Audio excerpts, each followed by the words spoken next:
Well, look who's back in town.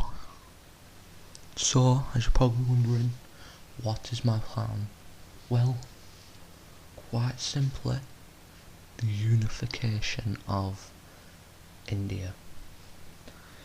Now, once again, weird things happened, like, not limited to,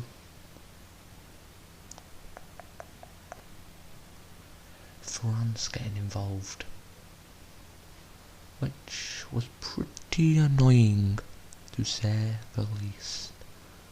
Just not fun, I think. Wait, did they get involved in this war? It might have been a different war. But, either way, it was annoying.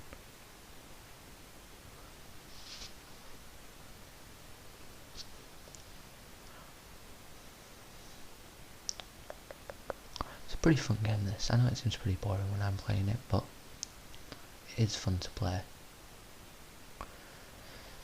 Now, the fun thing is that this isn't the last episode. I think the next one will be the last one, because this isn't in Iron Man mode, so I can't actually get achievements like for one empire.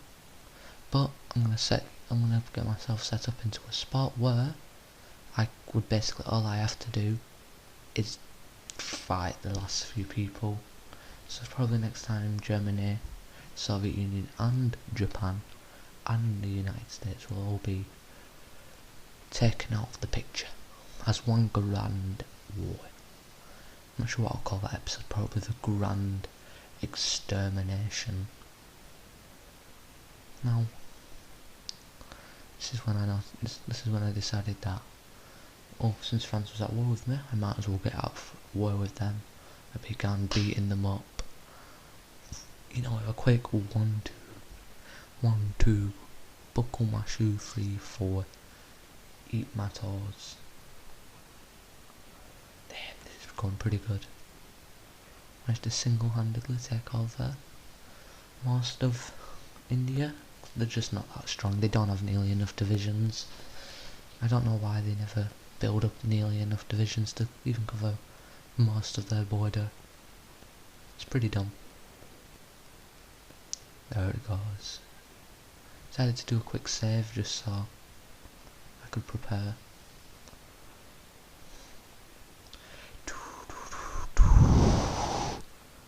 Now, pretty brutal what happens here. I actually realised that I got put at war with the Comintern, and I forgot that France actually is in India. That might have been the biggest mistake of this playthrough, and that will have to be fixed. But as you know, by the end of this actually it is fixed, I'm sorry to say. I know you're probably hoping that it didn't get fixed, but I am a god at this game.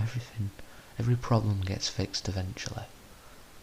Now, I don't know how I didn't notice after I looked at it, but I'm pretty dumb. The worst thing about fighting France at this point is they're surprisingly uncapitulatable.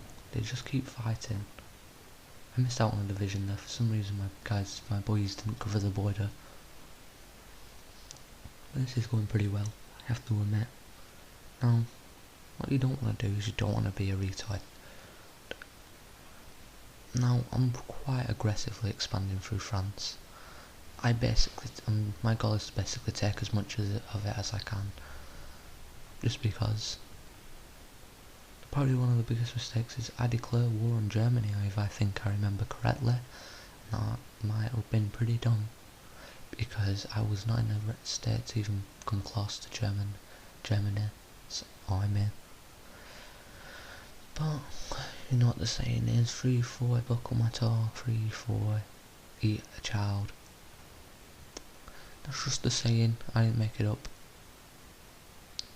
I didn't realise that I could just bring in the RAF, the Royal Air Force. Look at this.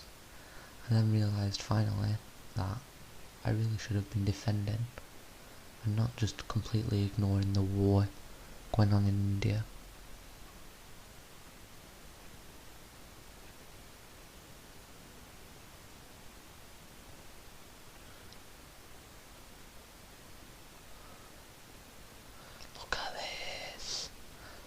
decided to try and deal with the rest of the world, all of the French spots. It's quite easy really, there's not much to fight. It's mainly just the Soviet Union, but even they're not the most difficult. Look at this! Sometimes this might just end up a bit like the German game, where I really cannot be bothered to fight the Soviet Union, because they're just a pain.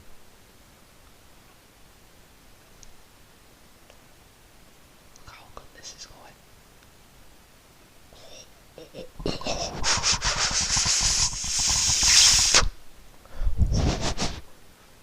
I'm sorry guys, I did not mean to do that. I accidentally was just eating my microphone.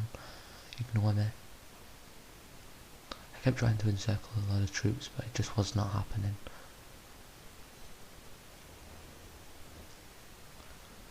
No.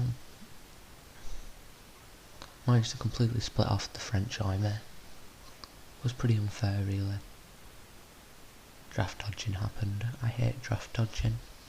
It's not as bad as I don't think as, like, I think it's where there's a revolt in the workforce. That's pretty bad. Because it really just annihilates your industry for a while. It's not the best. I have to then deal with Pakistan who's just spread far too thin. That they don't stand a chance.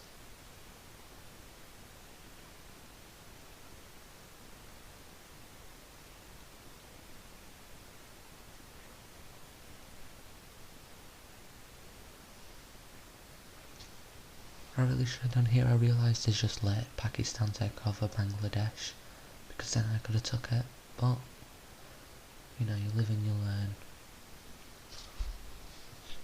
It's quite an aggressive war this. For some reason Poland didn't join the Comintern like I expected they would, which meant that I was alone against the Soviet Union, which was bad.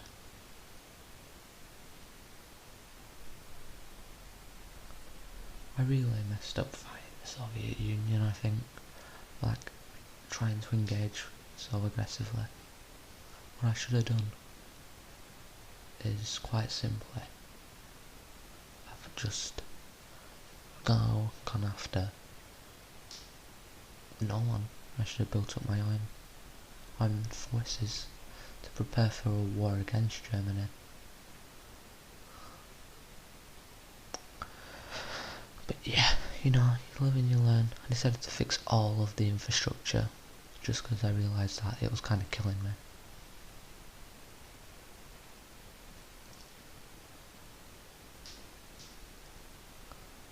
One of the worst things about fighting someone with a direct border to the Soviet Union is the simple size of the Soviet army. It is just not fun to fight.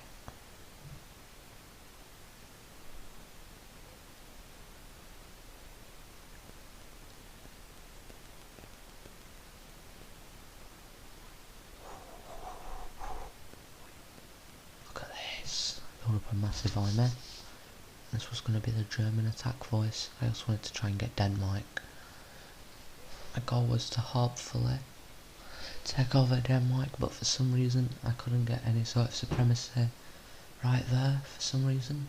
I think that was because the game for some reason doesn't realise that I'm not trying to go past where Denmark owns, but instead there, which was annoying, but you live and you learn. I was really annoyed about that because it meant I couldn't do it, and I just kind of had to send one troop to just see if I could make it. I couldn't. It doesn't matter. And then I decided, well, I might as well just go through Germany to the Soviet Union. That's one grand attack. Now, as the grand attack began, it just seemed like it was going in my favour, but it quite quickly slowed down. I'm not even that, it wasn't that bad, it was more that Italy didn't join for so long.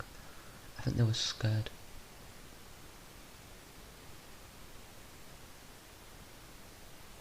When they finally did join, it was actually really good. it didn't got too much better, but it was mainly that they had to split up the forces. Tried to set up the grand push. No, I'll see you boys later.